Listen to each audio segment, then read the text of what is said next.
નમસ્કાર મિત્રો, મારું નામ છે દિગ્વી પટેલ અને આજે હું તમારા માટે એક વસ્તુ લઈને આવી છું અને એ વસ્તુ તમે અહીંયા જોઈ રહ્યા છો કે દેશ ગુજરાતી કીબોર્ડ. આ એક દેશ ગુજરાતી કીબોર્ડ છે, એટલે કે તમે આને તમારા ફોનની અંદર ઇન્સ્ટોલ કરશો તો સ્ટાર્ટિંગમાં અમુક અપડેટ માગશે.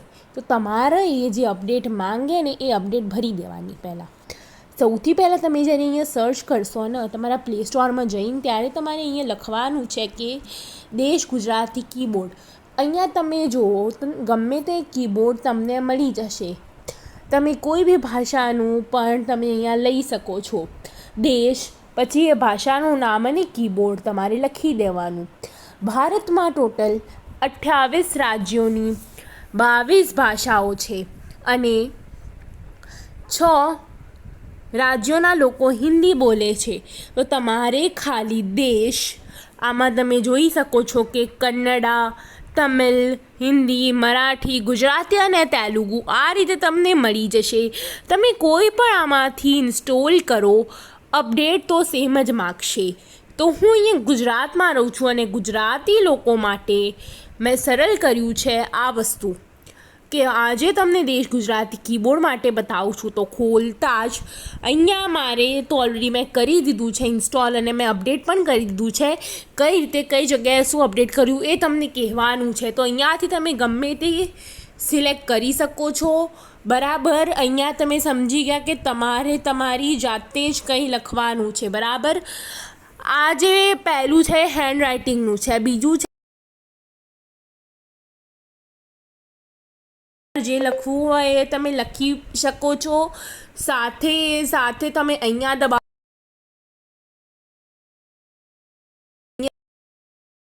બોલજો.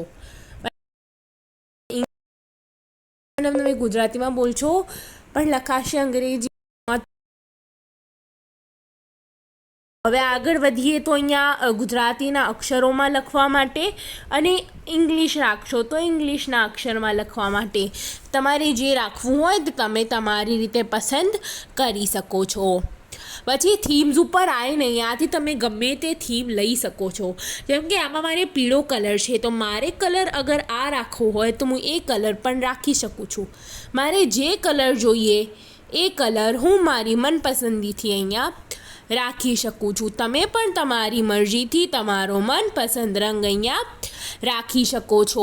મેં અહીંયા બ્લુ રાખ્યો છે. પછી અહીંયા તમને બીજી વસ્તુ બતાવી દઉં કે તમારે જે કીબોર્ડ છે એમાં કંઈ તમારે બીજું અહીંયાથી કલરમાં તમે શો કીબોર્ડનો જે છે બરાબર, અહીંયાથી તમે ગમે તે પેલું લઈ શકો છો. કંઈ તમારા કીબોર્ડની પાછળ બેકગ્રાઉન્ડ વગેરે જે રાખવું હોય તમે તમારી રીતે સિલેક્ટ કરી શકો છો.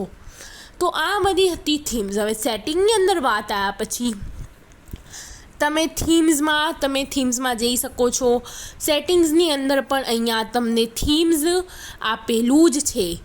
બરાબર, પછી કીબોર્ડ અને એની હાઇટ તમારે અહીંયા જુઓ તો કીબોર્ડની હાઇટ એક્સેલ થઈ ગઈ અને જે ટેક્સ હતા એ પણ મોટા થઈ ગયા. તો તમારે સાઇઝ કેટલી રાખવી એ તમારી ઉપર ડિપેન્ડ કરે છે. તો અહીંયા જુઓ તો મેં જે સાઇઝ છે કીબોર્ડની હાઇટ પણ એકદમ ઓછી કરી નાખી કે ભાઈ એકદમ નોર્મલ, કે મારે સ્મોલ નહીં તો પણ મીડિયમ સાઇઝનું નોર્મલ કીબોર્ડ જોઈએ છે અને મારે બંનેની વચ્ચેની સાઇઝનું જોઈએ તો પણ હું એમાં વચ્ચે સેન્ટરમાં લાઈન મૂકી દઉં છું. અને એના જે ફોનિક છે એ ફોનિક પણ મને એકદમ નાના જોઈએ છે તો એના માટે પણ હું અહીંયાથી અને આટલું ઊંચું કરી દીધું. તો જે ફોનિક્સ હતા એ પણ નાના થઈ ગયા અને અહીંયાથી હાઇટ પણ એની સ્મોલ થઈ ગઈ. તો મેં એકદમ નાનું રાખ્યું છે.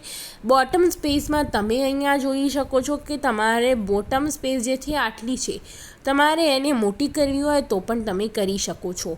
તો મેં અત્યારે આમાં પણ બી સ્મોલ રાખી છે. અને કીબોર્ડ સિલેક્ટ કરો તો એમાં જ્યારે તમે જશો અહીંયા સિલેક્ટ કરશો તો તમે કરી શકો છો જે કીબોર્ડ આપણે આગળથી સિલેક્ટ કરીને આવ્યા છીએ. બરાબર, દેશ ગુજરાતી કીબોર્ડની અંદર તમારે બોર્ડર ઉપર તમારી કી તમે બંધ કરી નાખશો તો નહીં આવે કશું, પણ જો આમ કરશો તો બોર્ડર ઉપર આવશે અને એ તમારી શોભા વધારવામાં પણ તમારી મદદ કરશે. તો તે તમે રાખી શકો છો. સાથે તમને કીબોર્ડની હાઇટને એ બધા વિશે ચર્ચા કરાવી દીધી છે. અહીંયા ક્લિક કરશો તો અહીંયા તમારું અપડેટ થયેલું કીબોર્ડ પણ તમે જોઈ શકો છો.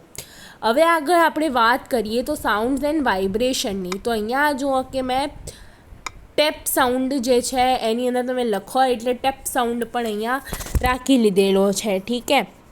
અહીંયા બાકી જે ડેફલેટ છે 40 મિનિટનું, આના તમે થોડું કમ પણ કરી શકો છો કે એ જે વાઇબ્રેશન થવાનું છે તે વાઇબ્રેશન લગભગ 10 રાખું છું હું, અહીંયા સેવ કરું છું. બરાબર. અને અહીંયા તમે જ્યારે કરશો ને એટલે તમે જ્યારે ગમે તે પણ કંઈ તમે ગમે તેટલું લખો કાં તો ગમે તે તમે દબાવો, તમારે અહીંયા મતલબ એક વસ્તુ હું તમને કહી દઉં કે ટેપ સાઉન્ડ આવશે, તમે સાઉન્ડમાં રાખ્યું. બરાબર.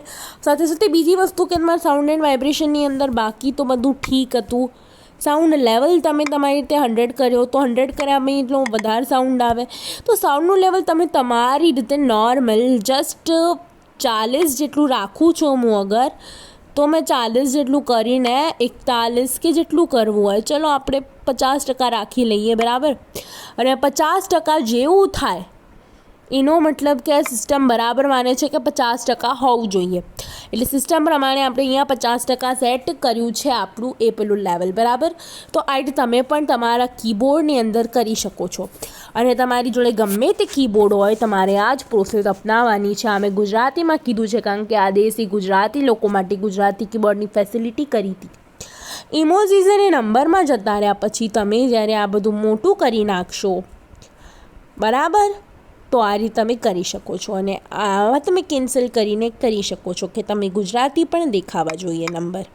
અને જેવું આવા કરીને તમે હેન્ડરાઇટિંગમાં જશો, બરાબર, તમારે જે આમાં કરવું હોય એ તમે કરી શકો છો. આમાં નંબર તમને અંગ્રેજી અને ગુજરાતી બંનેમાં દેખાઈ જશે.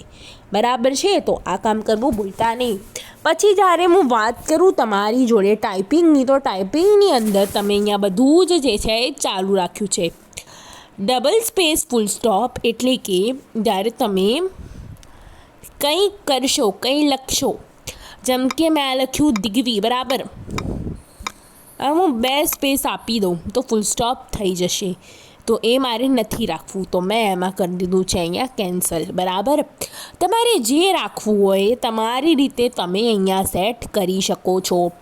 હવે આગળ વાત કરીએ હેન્ડરાઇટિંગના બધા ફીચર્સની. તો અહીંયા મેં બધું નોર્મલ રાખ્યું. અહીંયા નોર્મલ છે મતલબ ડેફલેટ છે. તમારે તમારી અહીંયા તમારી જે સાઇઝ છે, હેન્ડરાઇટિંગની સ્પીડ તમે બહુ ફાસ્ટ લખો છો, ધીમું લખો છો કે કેવું લખો છો એ તમે તમારી રીતે સિલેક્ટ કરી શકો છો. અને આ બધા જે ડેટા છે બધા સેટિંગ્સ મેં ઓન રાખ્યા છે. આ છે તમારું કીબોર્ડ. બરાબર. આઈ હોપ કે તમને બધી ખબર પડતી જશે. એક્સ્ટ્રા ફીચર્સ તમે જુઓ તો અહીંયા મેં બધું ચાલુ જ રાખ્યું છે. અહીંયા તમે જોઈ શકો છો કે તમારે એને કઈ રીતે રાખવું છે. આ મોડમાં રાખશો કે આ મોડમાં રાખશો. તો આમાંથી હું એક મોડમાં રાખવા નથી માગતી, તો મેં એમાં બંધ કરી દીધું. પછી પ્રીમિયમની વાત કરો તો તમે અહીંયા એડવર્ટાઇઝિંગ અત્યારે બ્લોક છે, પણ તમે જો સપોર્ટ કરવા ચાહો તો સપોર્ટ લોક કરીને આ એડવર્ટાઇઝ જોના પ્રીમિયમની અહીંયાથી અનલોક કરી શકો છો. તમે જેવું અનલોકમાં ક્લિક કરશો તમારું અહીંયા ડિટેલ માગશે અમુક, અને આ ડિટેલ ભરવાથી મતલબ તમે પ્રીમિયમ ભરો છો કે તમે પૈસા ભરીને તમે જો આ કીબોર્ડ વાપરવા માગતા હોય, તમારે 20 રૂપિયા માગે છે આ, તો એ પૈસા ભરીને તમારે જ્યારે કરવું હોય ત્યારે કરી શકો છો. અને આ જે છે એ પ્રીમિયમ કેટલા દિવસનું છે એ પણ કહી દઉં. તમે અહીંયા જો છો કે 20 દિવસ માટે ફક્ત તમે 20 રૂપિયા ભરો છો. બરાબર.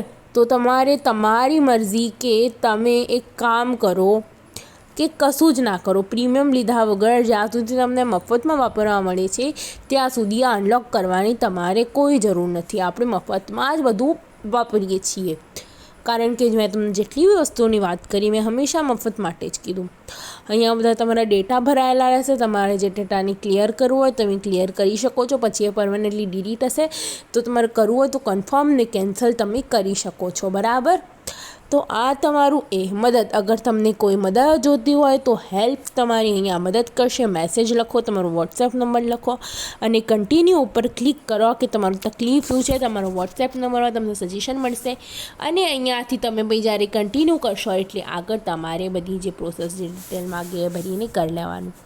અબાઉટ કે આ વિશે શેના માટે છે તો આજે દેશ ગુજરાતી કીબોર્ડ જે છે એક એપ છે, 5 સ્ટાર સુધીની રેટ જેલી છે, બહુ શેર એપ છે કે બીજા બધાને બતાવવા જેવી એપ છે. ઇન્સ્ટાગ્રામ, ફેસબુક કે XT.com પર આમની ચેનલ છે, આમની આઈડી છે, તો પ્લીઝ ફોલો કરો એવું કહે છે. અને ડેસ્કટોપ ઉપર પણ તમે ટ્રાય કરો desh.app ગુજરાતી, બરાબર, આ ગુજરાતી માટે છે. અને અહીંયા સપોર્ટ માટે તમને એક લિંક પણ નીચે આપેલી છે. મને આશા છે કે તમને બધાને દેશ ગુજરાતી કીબોર્ડ વિશે ખબર પડી ગઈ હશે. જો કોઈને પણ કોઈ બી ડાઉટ હોય કે સમસ્યા હોય તો તમે મને કમેન્ટ બોક્સમાં બતાવી શકો છો. અને આ જ રીતે આ જ વિડીયો મેં ગુજરાતી લોકો માટે કર્યો છે. તે જો થોડું 28 સ્ટેટના બીજા જેને ગુજરાતી આવડતી હશે તે ખાલી એટલું કહી દઉં કે હવે તમને હું હિન્દીમાં એક વિડીયો બનાવું, ઠીક હે, તો એવું નહીં કરતી હું ખાલી તમને એટલું કહી દઉં કે તમે તમારા રાજ્યની ભાષા સાથે પણ આ તમે કરી શકો છો, આ એપનો તમે ઉપયોગ કરી શકો છો, બરાબર છે. કે આ જે એપ છે જેના વિશે આજે બધા સેટિંગ વગેરે બધું કર્યું તો એ તમે તમારા રાજ્યની પણ ભાષા સાથે કરી શકો છો. મારું આટલું જ કહેવું છે. મેં અહીંયા ગુજરાતી લોકો માટેનું બતાવ્યું છે કે ગુજરાતમાં આટલી બધા ડિસ્ટ્રિક્ટ છે, આટલી પોપ્યુલેશન છે, તો ગુજરાતી માટે, બરાબર. આવું તમે દરેક સ્ટેટનું જોશો, અવશ્ય આવશે. સેટિંગ્સ તો એક જ રહેશે જે હતા. સમજી ગયા ને? તો ધન્યવાદ. અને મને લાગે છે કે મારો આ વિડીયો તમારા માટે બહુ જ બહુ જ સારો રહ્યો હશે. તો હું તમને ધન્યવાદ જ્ઞાપન કરું છું. ધન્યવાદ મારા ભાઈ બંધુઓ કે તમે મારી મદદ કરી, તમે મારો વિડીયો જોયો અને તમે તમારો અને મારો બંનેનો ફાયદો કર્યો. એના માટે તમને બધાને ખૂબ ખૂબ અભિનંદન, ખૂબ ખૂબ આભાર.